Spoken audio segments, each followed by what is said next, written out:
성부와 성자와 성령의 이름으로 아멘. 참 예수님, 오늘은 연중제 26주간입니다. 한 성당의 보좌 신부님이 바뀌었습니다. 보좌 신부님은 새로운 소임지에서 일하게 되어서 청년부 청년들과 기쁘게 지내야겠다는 희망을 가지고 있었습니다. 하지만 청년들 대부분이 청년부 활동을 그만두겠다고 하였습니다. 청년들은 청년부 활동 때문에 힘든 여러 가지 이유 때문이었습니다. 신부님은 어려운 상황에 처했고 설득하려고 했지만 청년들의 마음을 바꾸지 못했습니다. 신부님은 청년들에게 진심을 전했습니다. 청년부 그만두셔도 좋습니다. 하지만 신앙생활을 그만두지 마세요. 미사 참여하는 거 그만두지 않겠다는 약속하시면 다 보내드리겠습니다. 청년들은 그만두겠다는 마음을 버리고 다시 신부님과 청년부 활동을 하게 되었습니다. 청년들은 활동을 그만두고 싶었지만 신앙 안에서 고민해보고 다시 함께하게 되었습니다. 오늘 복음에 두 아들이 나옵니다. 아버지가 맏아들에게 얘야, 너 오늘 포도밭에 가서 일하여라 하고 일렀습니다.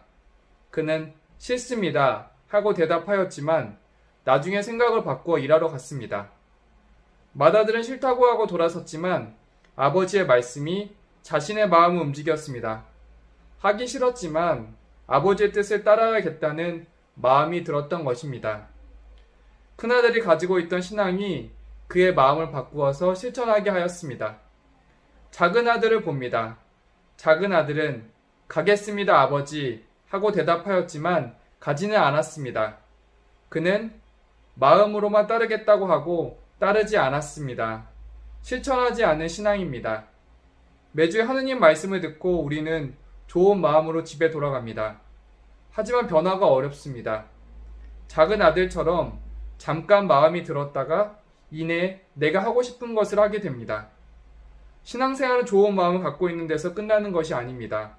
신앙생활은 맏아들처럼 생각을 바꾸어서 기도생활을 실천하고 가난한 이웃을 위해서 자선을 하는 것입니다. 한 가지 더 맏아들과 같은 경험을 봅니다. 얼마 전에 저는 복자수도원 성소자를 위한 도보 성지순례 동반을 했습니다.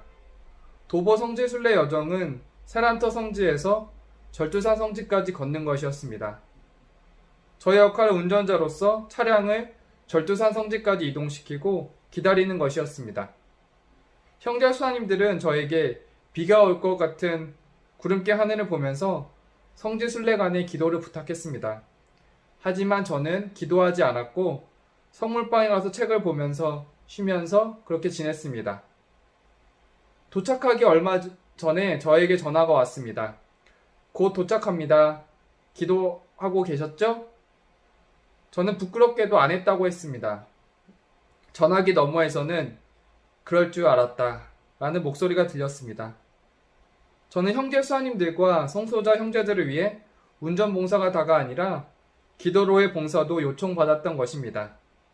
늦었지만 그때부터 묵주기도를 했고 순례를 마치며 오는 수사님들과 성소자 형제들을 반갑게 맞이했습니다. 늦게 하느님의 뜻을 따랐지만 저의 마음은 따뜻했습니다. 우리 마음 안에 하느님께서는 얘야, 너 오늘 포도밭에 가서 일하여라 하고 말해주십니다. 하느님의 뜻을 따른 맏아들이 있었고 따르지 않은 작은 아들이 있었습니다.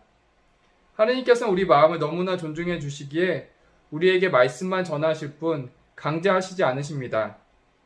최후의 만찬에서 예수님께서는 유다가 당신을 팔아넘길 것을 아셨습니다. 배신할 제자 유다를 공개할 수도 있었지만 공개하시지 않으셨습니다.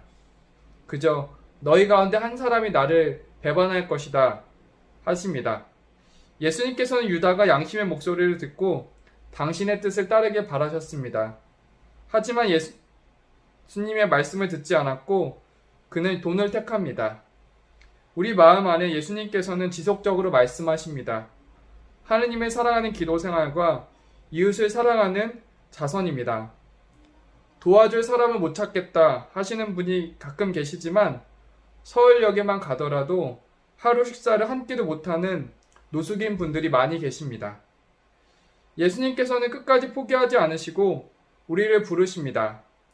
내 양들은 내 목소리를 알아듣는다.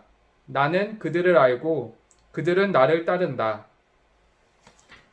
성부와 성자와 성령의 이름으로 아멘.